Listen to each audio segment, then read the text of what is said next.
Good evening. Welcome to South Asia Newsline. I'm Shreya Savijay. Here are the top stories we are tracking for you on Tuesday, the 6th of April.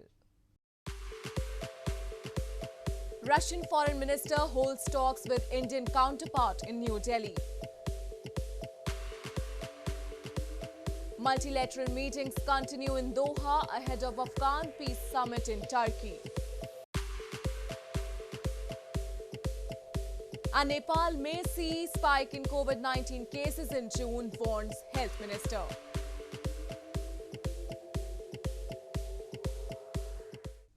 And now for all the details. Russian Foreign Minister Sergei Lavrov held extensive talks with his Indian counterpart S. Jaishankar in New Delhi on Tuesday, with a focus on various aspects of bilateral ties and preparations for the annual India-Russia summit. Both the leaders also discussed prospective and additional manufacturing of Russian military equipment in India.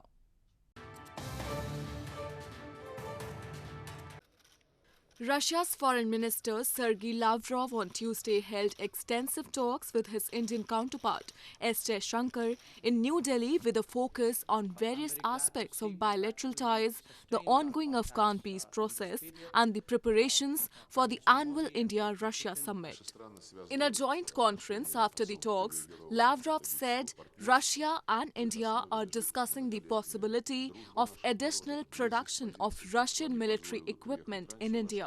He did not specify what kind of equipment. However, officials from both countries have said their governments have been discussing for some years the possibility of making Russian military helicopters in India. Действует межправительственная комиссия по ВТС, у нее есть свои планы, в том числе и обсуждаются перспективы дополнительного производства российской военной техники на территории Индии, в рамках концепции «Делай в Индии» и в рамках концепции самостоятельной Индии. Так что This comes as the United States has already warned India not to buy the Russian S-400 air defense systems under a deal struck in 2018, as it could trigger sanctions. India made an initial payment of $800 million in 2019, and the first set of missile batteries are expected to be delivered towards the end of this year.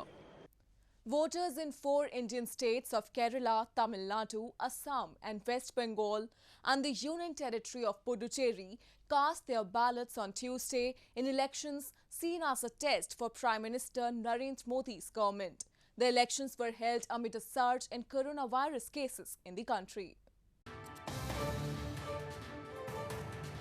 4 Indian states of Kerala, Tamil Nadu, Assam and West Bengal and the Union Territory of Puducherry went to the polls on Tuesday as people voted in the assembly elections.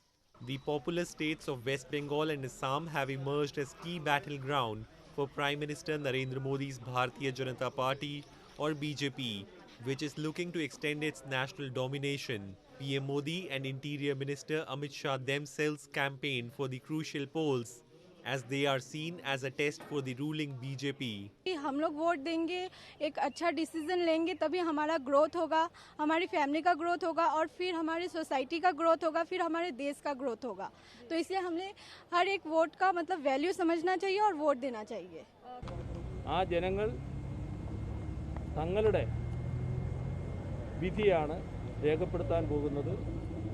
ഒരു സംശയവുമില്ല, LDFന് ചരിത്ര വിജയം ജനങ്ങൾ സമ്മാനിക്കുമെന്നത് ഉറപ്പാണ്. Polling on Tuesday took place amid surge in coronavirus cases across India. India, as of Tuesday afternoon, reported 96,982 new COVID-19 cases and 446 deaths in the last 24 hours, as per the Health Ministry's data. In news from Pakistan, Pakistani rushed to get inoculated in the first round of commercial sales of COVID-19 vaccines that began over the past weekend. This comes at a time when Pakistan is currently offering free vaccines to frontline healthcare workers and people over the age of 50, but the drive has thus far been slow. And last month, the country allowed commercial imports by the private sector for the general public. Hundreds of Pakistanis rushed to get inoculated in the first round of commercial sales of COVID-19 vaccines that began over the past weekend. Pakistan is currently offering free vaccines to frontline healthcare workers and people over the age of 50, but the drive has thus far been slow, and the last month the country allowed commercial imports by the private sector for the general public. The first round saw the commercial sale of the two-shot Russian Sputnik V to the general public for about $80 for a pack of 2 doses. Despite the cost, a number of centers offering the shot reported long queues, with some in Karachi waiting in line for close to 3 hours. So as soon as private mein open hua hai, that's why we saw a huge line for people who were very excited and very looking forward to getting the vaccine. So these volumes were not initially seen in the government setup, probably because initially उन्होंने सिर्फ healthcare workers के लिए open किया था. उसमें initially apprehension. Very happy and thankful क्योंकि अब शायद travel में भी vaccination की requirement हो and generally normal life return ho. So very happy to get it. This comes as the number of confirmed COVID-19 cases in Pakistan has crossed the 696,000 mark, with at least 14,924 associated deaths. Moving on, locals in Gilgit Baltistan have alleged corruption in a green initiative by the Pakistan government, accusing that plants adequate for the illegally occupied region do not reach people and there has been embezzlement of funds. Locals in Gilgit Baltistan have alleged corruption in a green initiative by the Pakistani government, blaming that the plants granted to people in the illegally occupied region are all dry and lifeless. A local politician, Malik Shah, held a press conference and accused there has been embezzlement of funds of the Clean and Green Pakistan initiative, under which crores of rupees have been allotted to Gilgit Baltistan, but the concerned officials have over the years given contracts only to their near and dear ones, and plants adequate for the region do not reach people. चुपचाप demand होते हैं, चुपचाप ठेके होते हैं. अब यासीन में जितने पौधे, ये तो एक यासीन की मैं बात करता हूँ, मेरे ख्याल में पूरे गिलगित बल्तिस्तान पर ये है कि सारे पौधे सूखे तकसीम हैं और नाकिस पौधे हैं. मैं चैलेंज करता हूँ जिस फोरम में मुझे ले जाए, मैं इसके एहतिसाब चाहता हूँ. Shah further said that this process has been going on for the past 2 to 3 years and urged that responsible officials should be suspended. Locals have long alleged corruption and ignorance in the system has become a major challenge for the growth of Gilgit Baltistan, leaving its future in dark.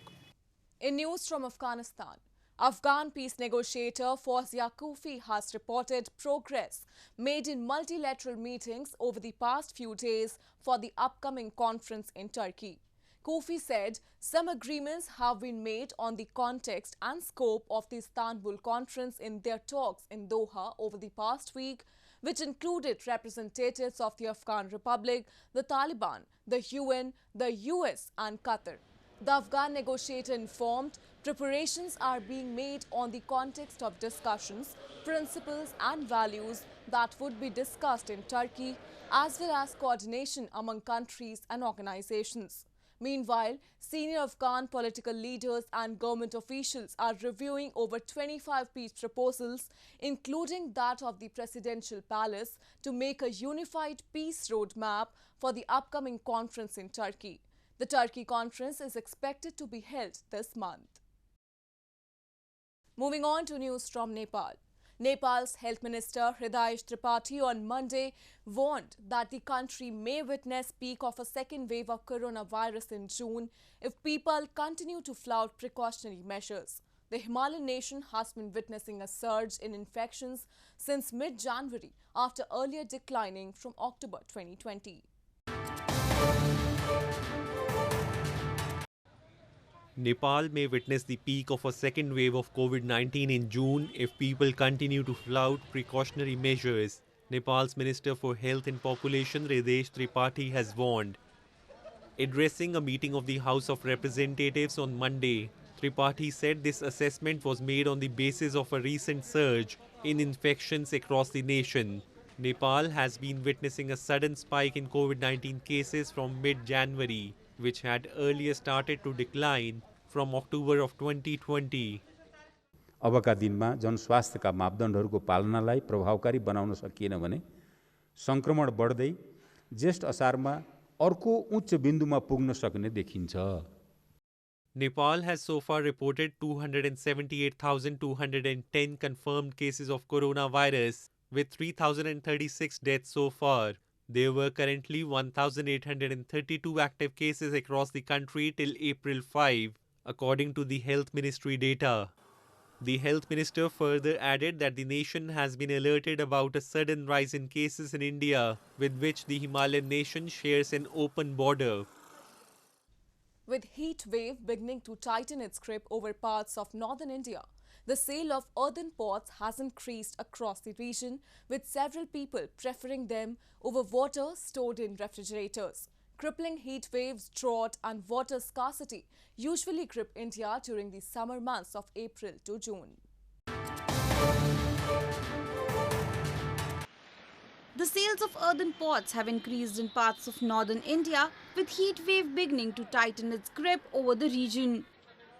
Customers who prefer to store water in pots instead of refrigerators were seen looking for earthen pots for their homes amid rising temperatures in Agra city over the past weekend.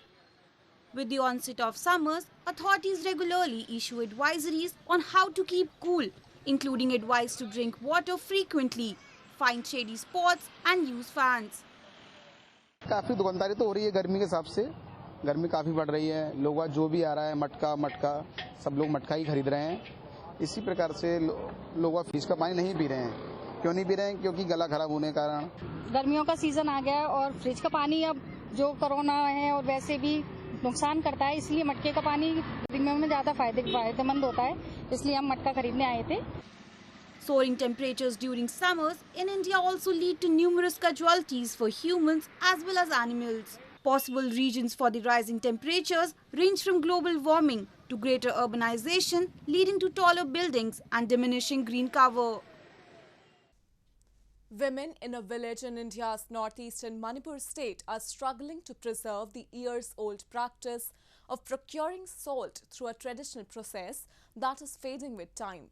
Some decades ago, locals of the village discovered salt springs and converted them into salt wells that are almost 45 feet deep and 6 feet wide. Women in India's northeastern Ningel village are struggling to preserve the years-old practice of procuring salt through a traditional process that is fading with time. Some decades ago, locals of the village situated near northeastern Manipur state's capital city of Imphal discovered salt springs and converted them into salt wells that are almost 45 feet deep and 6 feet wide. Women procure Ningel thum salt by fetching saline water from the well and boiling them in vessels.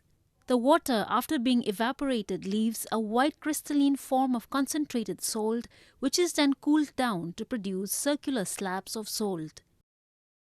Si akwai ising sigi thumhi thokpa mafam lai adudagi ising ji holuraga khoi lola kholaga sigi nomagi hingnabagi khoi sendalambi oina si suraga tum hingjara. Earlier, over 30 women were involved in the process, but as the amount made by selling the salt is very less, they shifted their occupation to farming, and only 6 women are left who are doing this job currently. Ningel is the only village in the whole state of Manipur to preserve this ancient custom. The indigenous salt was once presented as a reward by the kings to the braves for their heroic deeds. However, it lost its worth with time. Well, that's all we have for you from South Asia this evening. Now, viewers can watch the show on southasianewsline.com. You can also visit us on facebook.com/SAsiaNewsline and follow us on Twitter @SAsiaNewsline. That's all in tonight's edition. We'll see you same time tomorrow. Good night.